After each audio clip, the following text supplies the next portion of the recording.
اور قیامت کے دن سب لوگ اللہ کے سامنے کھڑے ہوں گے تو غریب پیروکار بڑے بن بیٹھنے والوں سے کہیں گے کہ ہم تو تمہارے پیرو تھے، کیا تم اللہ کا کچھ عذاب ہم پر سے دفع کر سکتے ہو؟ وہ کہیں گے کہ اگر اللہ ہم کو ہدایت کرتا تو ہم تم کو ہدایت کرتے۔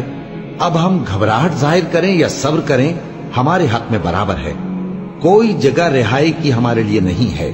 اور جب حساب کتاب کا کام فیصل ہو چکے گا تو شیطان کہے گا جو وعدہ اللہ نے تم سے کیا تھا وہ تو سچا تھا، اور جو وعدہ میں نے تم سے کیا تھا وہ جھوٹا تھا، اور میرا تم پر کسی طرح کا زور نہیں تھا۔ ہاں، میں نے تم کو گمراہی اور باطل کی طرف بلایا تو تم نے جلدی سے اور بے دلیل میرا کہنا مان لیا۔ تو آج مجھے ملامت نہ کرو، اپنے آپ ہی کو ملامت کرو۔ نہ میں تمہاری فریاد رسی کر سکتا ہوں اور نہ تم میری فریاد رسی کر سکتے ہو۔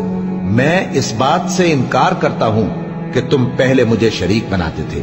بے شک جو ظالم ہیں ان کے لیے درد دینے والا عذاب ہے۔ اور جو ایمان لائے اور عمل نیک کرتے رہے وہ بہشتوں میں داخل کیے جائیں گے جن کے نیچے نہریں بہہ رہی ہیں۔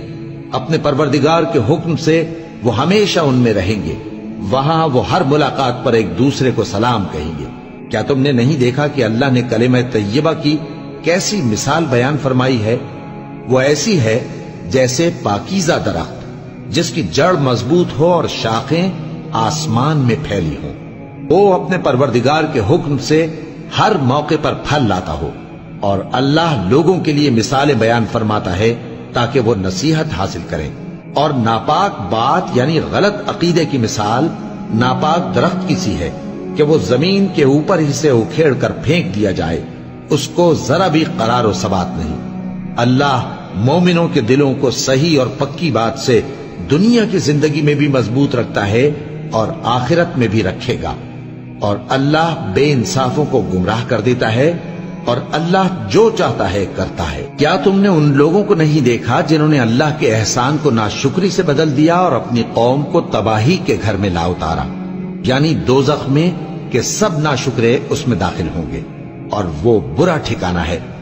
اور ان لوگوں نے اللہ کے شریک مقرر کیے کہ لوگوں کو اس کے رستے سے گمراہ کریں۔ کہہ دو کہ چند روز فائدے اٹھا لو، آخر کار تم کو دوزخ کی طرف لوٹ کر جانا ہے۔